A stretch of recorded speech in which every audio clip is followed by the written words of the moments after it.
আজকের এই বিশেষ বিশ্লেষণে সবাইকে স্বাগত জানাচ্ছি। আজ আমরা এমন একটা টপিক নিয়ে কথা বলবো যা নতুন বাবা মায়েদের রাতের ঘুম রীতিমতো হারাম করে দেয়, ইনফ্যান্টাইল কলিক। তো চলুন কোনো রকম ভূমিকা ছাড়াই সরাসরি মূল বিষয় ঢুকে পড়া যাক। একটু ভেবে দেখুন তো দৃশ্যটা। সদ্য জন্ম নেওয়া একটা ফুটফুটে শিশু, তাকে ঠিকমতো খাওয়ানো হয়েছে, ডায়পার বদলানো হয়েছে, সব ঠিক আছে, কিন্তু তবুও সে এক নাগাড়ে অঝরে কাঁদছে। এই যে একটা চরম অসহায় অবস্থা, এটা শুধু ভুক্তভোগীরাই মর্মে মর্মে বোঝেন। প্রশ্ন হল, সম্পূর্ণ সুস্থ একটা শিশু কেন এভাবে কাঁদে? তো প্রথমেই আসা যাক, এই কলিক বেবি আসলে কি। চলুন ডাক্তারি ভাষায় এই মারাত্মক স্ট্রেসফুল সময়টাকে কিভাবে ডিফাইন করা হয় সেটা একটু দেখে নিই।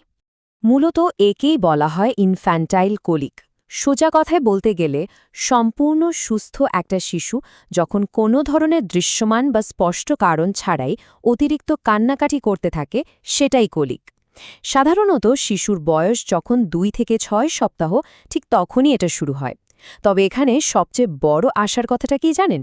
শিশুর বয়স 3 থেকে 6 মাস হতে হতেই এই ফেজটা একদম ম্যাজিকের মতো নিজে থেকেই ঠিক হয়ে যায়। এখন প্রশ্ন আসতে পারে, ডক্টররা কিভাবে কনফার্ম করেন যে এটাই কলিক? এখানেই আসছে বিখ্যাত রুল অফ 3 বা 3-এর নিয়ম। এই নিয়মটা খুব ইন্টারেস্টিং। যদি কোনো শিশু দিনে 3 ঘন্টার বেশি কাঁদে, সপ্তাহে 3 দিন বা তার বেশি এ ঘটনা ঘটে, আর এটা যদি টানা অন্তত 3 সপ্তাহ ধরে চলতে থাকে, ব্যাস এই নির্দিষ্ট সংখ্যাগুলো মিলেই ডক্টররা কনফার্ম করেন যে হ্যাঁ, এটি ইনফ্যান্টাইল কলিক। আচ্ছা, এবার আমরা কান্নার লক্ষণগুলোর দিকে নজর দেব। ঘরে বসে কিভাবে এই ফিজিক্যাল সাইনগুলো চেনা যাবে, চলুন সেটাই দেখা যাক। এই লক্ষণগুলো প্রথমবার দেখলে যে কারো রীতিমতো ভয় লাগতেই পারে। দেখা যায় শিশু হঠাৎ করেই খুব জোরে জোরে কাঁদতে শুরু করে, আর স্পেশালি সন্ধ্যা বা রাতের দিকে এর প্রকোপ বেড়ে যায়। কান্নার চোটে শিশুর মুখ একদম লাল হয়ে যায়, চোখ দিয়ে পানি পড়তে থাকে। খেয়াল করলে দেখবেন তারা হাত শক্ত করে মুঠি করে রাখে, কপালে স্পষ্ট ভাঁজ পড়ে যায়, আর পা দুটো পেটের দিকে একদম শক্ত করে গুটিয়ে রাখে। এই সময় তারা দুধও খেতে চায় না, কোলে নিলেও কিছুতেই শান্ত হয় না।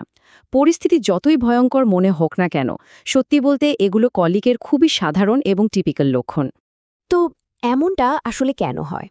চলুন এই দিকটাতে একটু ফোকাস করি, কারণ এটা জানার পর অনেক বড় একটা দুশ্চিন্তা নিমেষেই দূর হয়ে যাবে। এই চার্টটার দিকে একটু ভালো করে তাকান। বিশাল একটা অংশ, মানে 95% ক্ষেত্রেই কিন্তু কলিকের পেছনে নির্দিষ্ট কোনো রোগ বা আন্ডারলাইং ডিজিজ থাকে না। এটা শিশুর বেড়ে ওঠার একদম ন্যাচারাল একটা প্রসেস। মাত্র 5% ক্ষেত্রে হয়তো কোনো মেডিকেল রিজন থাকে।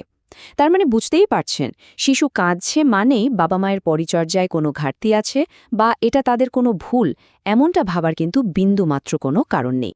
তাহলে এই 95% ক্ষেত্রে আসলে সমস্যাটা কোথায় হয়? খুব সিম্পল কিছু দৈনন্দিন বিষয়ে এর পিছনে কাজ করে। যেমন ধরুন, নবজাতকের পাচনতন্ত্র বা ডাইজেস্টিভ সিস্টেম তখনও পুরোপুরি ম্যাচিওর হয় না, তাই গ্যাস জমে অস্বস্তি হয়। আবার দুধ খাওয়ার সময় পেটে বাতাস ঢুকে যেতে পারে। এমনকি চারপাশের শব্দ, আলো বা স্পর্শের প্রতি তারা এতই সেন্সিটিভ থাকে যে সেটাও একটা কারণ হতে পারে।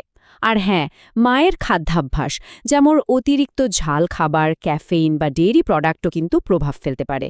বুঝতেই পারছেন একটা ছোট্ট শিশুর সিস্টেম কতটা সংবেদনশীল হতে পারে।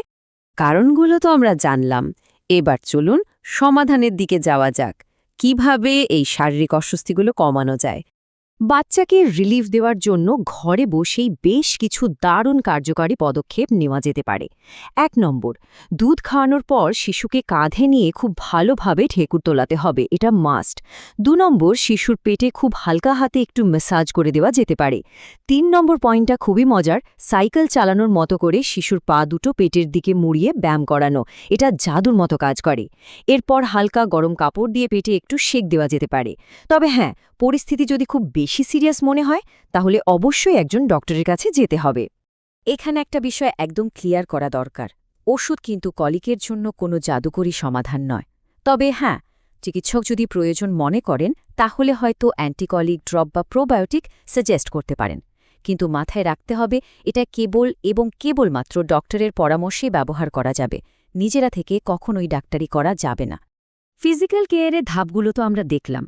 প্রদত্ত সোর্সগুলোতে শারীরিক এই বিষয়গুলোর পাশাপাশি আরও একটি পরিপূরক সাপোর্টের কথা বলা হয়েছে। চলুন সেদিকে একটু চোখ বুলানো যাক। সোর্সগুলোতে রোকাইয়ার কথা উল্লেখ করা হয়েছে। ইসলামী দৃষ্টিকোণ থেকে এটি শিশুর শান্তি ও সুরক্ষার জন্য একটি প্রচলিত আমল।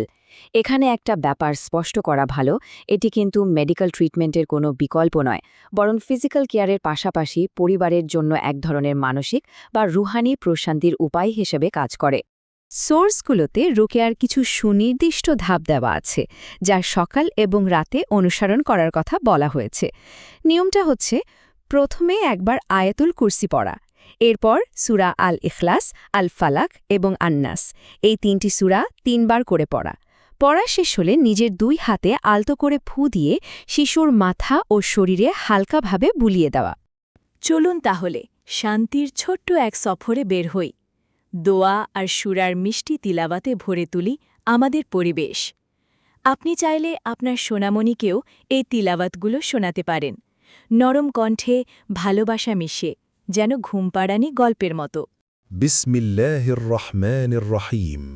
الله لا إله إلا هو الحي القيوم، لا تأخذه سنة ولا نوم، له ما في السماوات وما في الأرض، من ذا الذي يشفع عنده إلا بإذنه، يعلم ما بين أيديهم وما خلفهم، ولا يحيطون بشيء من علمه إلا بما شاء، وسع كرسيه السماوات والأرض، ولا يؤوده حفظهما، وهو العلي العظيم.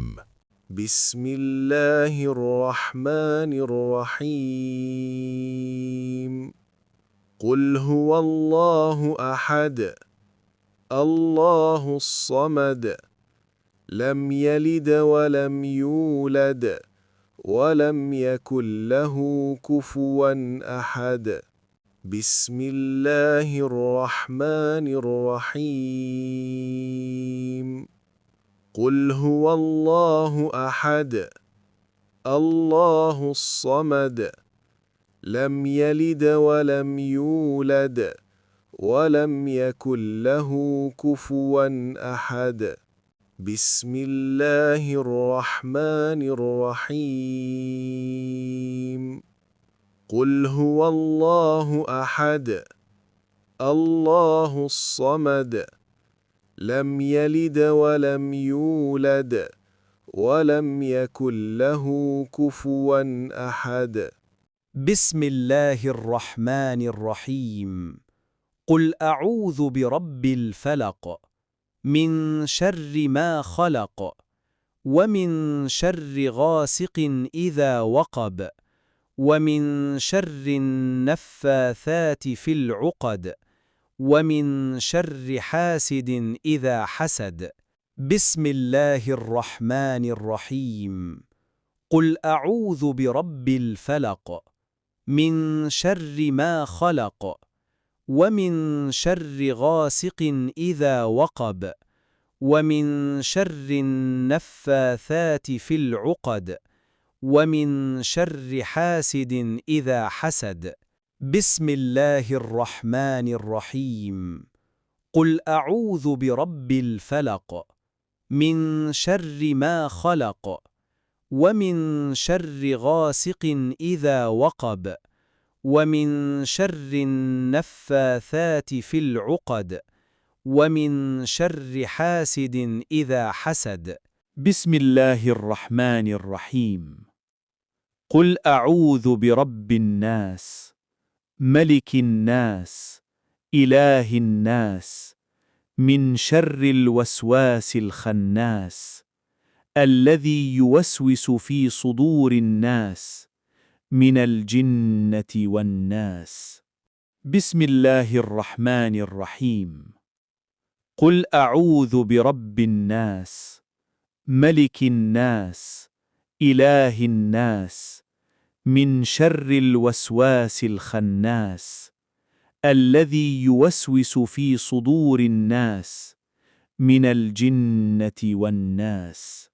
بسم الله الرحمن الرحيم.